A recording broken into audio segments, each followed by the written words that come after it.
c'est une belle question. C'est une question qui est posée vraiment régulièrement.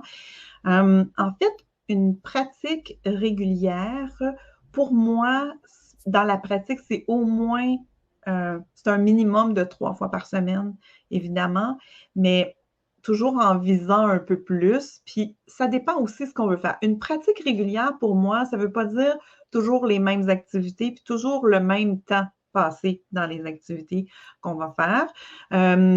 Pour que ça devienne, en fait, un mode de vie.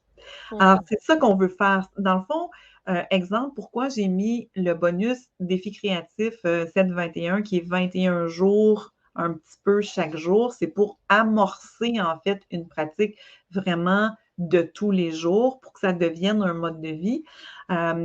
C'est comme s'il faut que ça devienne une seconde nature. Je vous donne un exemple. Moi, supposons, dans ma journée, je vais plusieurs fois créer je vais plusieurs fois aller vers moi pour créer de différentes façons. Alors, exemple, ce matin, je suis passée ici à ma table de création parce que je voulais tester. Évidemment, je voulais tester, donc j'en ai fait un.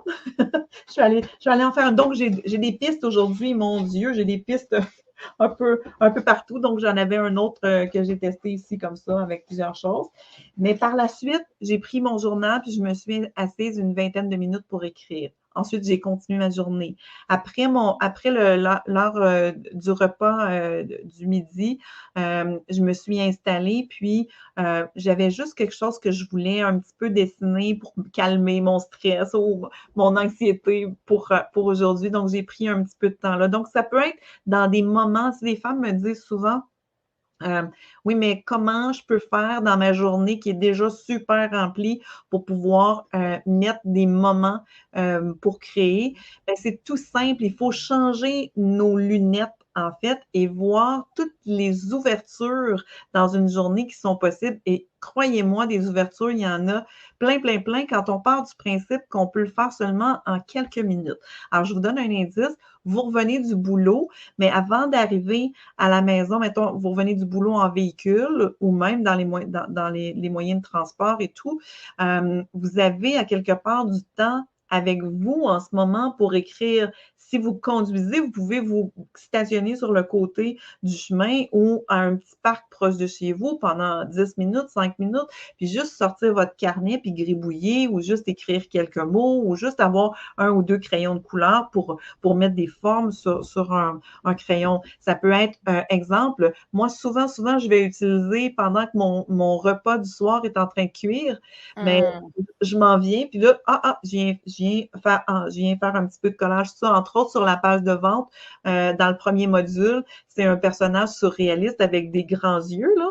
Mais ça, j'ai créé ça pendant que mes patates étaient en train de cuire. Hein? Donc, fouiller dans des magazines, trouver des yeux, trouver une forme de visage, coller les choses par-dessus, tout ça. Donc, la pratique, elle est aussi à notre image, mais pour que ça devienne un mode de vie, il faut changer les lunettes pour pouvoir voir tous les moments dans une journée où on peut le faire finalement et surtout ne pas entrer dans le piège de se dire je vais le faire à la fin de la journée. Ça, c'est le plus grand piège qu'il ne peut pas y avoir, en fait, parce que tout le monde passe avant nous, puis quand on arrive à la fin de la journée, on est épuisé, puis on n'a plus envie, puis on n'a plus l'énergie de le faire. Donc, déjà, de commencer le matin avec un petit peu, puis pendant un peu plus tard, un petit peu, de parsemer notre pratique un peu partout, ça fait en sorte que, ben, on est allé dans notre journée. Et l'autre chose aussi, c'est que on a cette croyance populaire que quand on commence un projet, il faut nécessairement le finir. Et en fait, moi, dans mes recherches et dans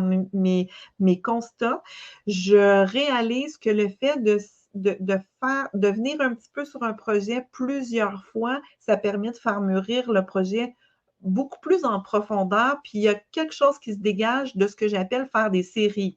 Alors, exemple, faire les petits carreaux, moi, les femmes qui veulent commencer puis qui ont juste 1 minute par jour, là, je leur dis d'aller faire des petits carreaux de 1 cm par 1 cm puis de mettre de la couleur dedans puis quelques petites formes. Ça prend 1 minute de faire ça. OK? Mais donc, Et le lendemain, on revient, on en fait. Et le lendemain, on revient, on en fait. Donc, ça s'appelle faire des séries pour moi. Il y a un pouvoir derrière les séries d'installer cette fameuse pratique créative.